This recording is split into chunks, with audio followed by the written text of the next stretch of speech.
Oi,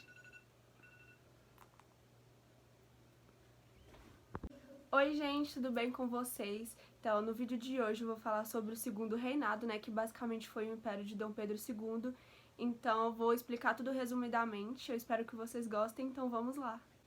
Começando aí, né, com Dom Pedro I abdicando o trono do Brasil e indo para Portugal e deixando seu filho, Pedro de Alcântara, que no caso é Dom Pedro II, no Brasil, com 5 anos de idade.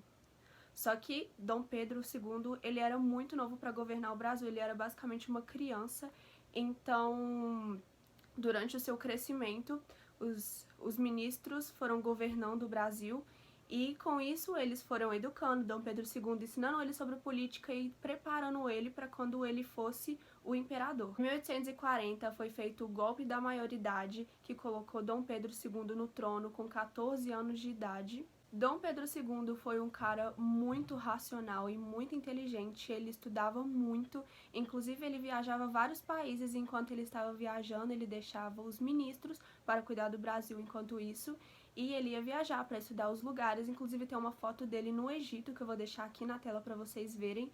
E abrindo parêntese, uma coisa muito importante que vocês têm que saber é que o café foi o produto mais exportado do Brasil na época. Ele era basicamente a economia do Brasil. Haviam dois partidos no Brasil, que era o liberal e o conservador, e Dom Pedro II ele cresceu mais com o Partido Liberal, mas haviam muitas disputas entre o liberal e o conservador, com quais decisões iriam à tona sobre o Brasil, e então Dom Pedro II decidiu criar o parlamentarismo às avessas, e foi para poder colocar um equilíbrio entre o Partido Liberal e o Partido Conservador. Eu vou deixar uma imagem aqui para vocês verem na tela sobre o Partido Liberal Conservador, disputa entre os dois, e Dom Pedro II ele equilibrando as decisões desses dois partidos. Esse parlamentarismo às avessas funcionava basicamente aonde Dom Pedro II ele escolheu os ministros, ele escolheu os parlamentaristas, já que o parlamento normal, o parlamentarismo normal,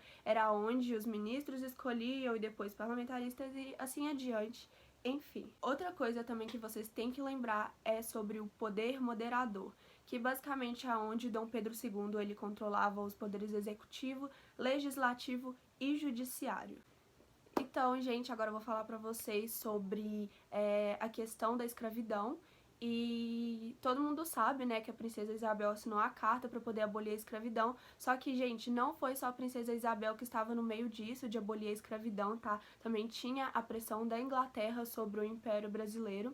Então, basicamente, todos esses países aí já estavam naquela onda abolicionista. A Inglaterra já tinha abolido a escravidão e inclusive estava pressionando o Brasil para abolir a escravidão também, só que tinha um problema no Brasil, que era o seguinte, eu vou explicar aqui para vocês. Dom Pedro II, ele precisava dos escravos para a economia do Brasil. Se ele abolisse a escravidão, a economia do Brasil ia cair. Inclusive, tinha a elite que ajudava na economia do Brasil e iria desagradar a elite, abolir a escravidão do Brasil, então ela simplesmente abandonaria o Brasil e a economia ia cair mais ainda. Então Dom Pedro II foi pensando em medidas para poder agradar a Inglaterra e ver que eles estavam abolindo a escravidão, então ele tinha que agradar ao mesmo tempo a Inglaterra e ao mesmo tempo a elite.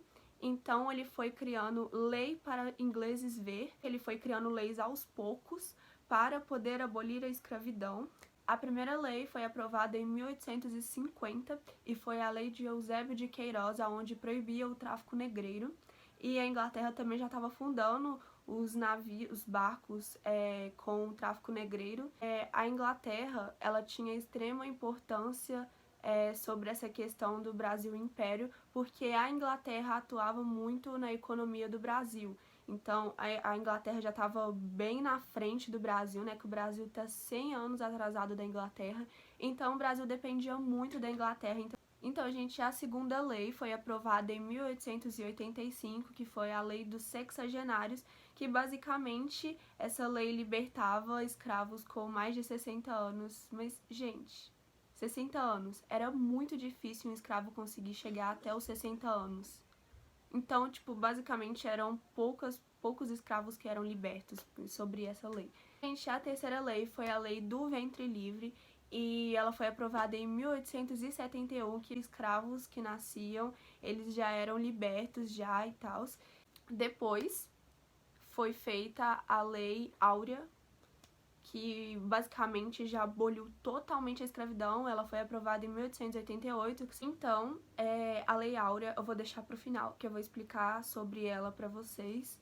E dentro desse contexto todo também teve a Guerra do Paraguai, que envolvia Brasil, Uruguai, Paraguai e Argentina. E esse assunto eu vou deixar já para outro vídeo que eu vou explicar, senão vai ficar muito longo. Mas depois da Guerra do Paraguai, basicamente, com toda a pressão em Dom Pedro II para abolir a escravidão, a pressão da Inglaterra, a pressão do povo e também a pressão do exército, que eles se opuseram a Dom Pedro II. Vou explicar isso no vídeo da Guerra do Paraguai, mas enfim, o motivo pelo qual o exército também apoiava a abolição da escravidão. E então, com toda essa pressão, Dom Pedro II, ele estava tentando pensar em medidas para poder manter equilíbrio entre agradar a elite e agradar a Inglaterra. Porém, Dom Pedro II, ele adoeceu, então ele teve que ir para Portugal e deixou sua filha Princesa Isabel como regente no Brasil. Então, a partir disso, ainda estava naquela pressão para abolir a escravidão, e Princesa Isabel, ela também ela era abolicionista, né? Ela era católica, então ela era basicamente contra a escravidão. Então, ela teve uma linha de raciocínio e ela abolisse a escravidão, o povo iria gostar dela e iriam querer que ela fosse a próxima imperatriz e teria o terceiro reinado. Então, ela assinou a carta para poder abolir a escravidão e assim feito. Mas tem uma coisa, embora ela tenha feito tudo isso, foi uma atitude muito boa. Isso quebrou a economia do Brasil porque a elite abandonou o Brasil. Então a economia do Brasil, afundou. Então a família real foi toda expulsa do Brasil, foram todo mundo para Inglaterra. Não teve terceiro reinado. E aí vai ter a República, Primeira República, que isso é questão também para outro vídeo. Então, gente, sobre essa decisão da Princesa Isabel de abolir a escravidão, foi uma decisão muito bondosa, foi muito boa a ideia dela. Só que, embora tenha sido incompleto, né? Pois depois que aboliu a escravidão no Brasil, os escravos que não eram mais escravos, eles estavam libertos, mas ok, eles não tinham condições financeiras para se manter, não tinham uma base. Tinha aquela questão também lá do racismo, do preconceito, as pessoas tratavam eles com indiferença, inclusive o racismo existe até hoje, isso é bem óbvio. A Princesa Isabel, ela fez incompleto porque ela poderia ter incluído os escravos que não eram mais escravos, né, tipo, em tudo no Brasil, em todas as áreas, e então eles sofreram muito durante todo esse tempo. Então é isso, gente. Então, gente, foi isso. Eu espero que vocês tenham gostado do vídeo, espero que vocês tenham entendido a minha explicação. E eu vou deixar para um próximo vídeo sobre o primeiro reinado, sobre a Guerra do Paraguai e a Primeira República, né? E eu comecei pelo vídeo do segundo reinado porque era mais confortável para mim falar sobre isso, já que eu sei mais sobre o segundo reinado, mas eu não vou deixar de postar sobre o primeiro reinado para explicar para vocês.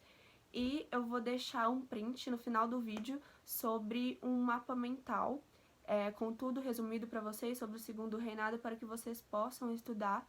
Então foi isso, gente. Espero que vocês tenham gostado. Não se esqueçam de curtir o vídeo, se inscrever no canal e tchau!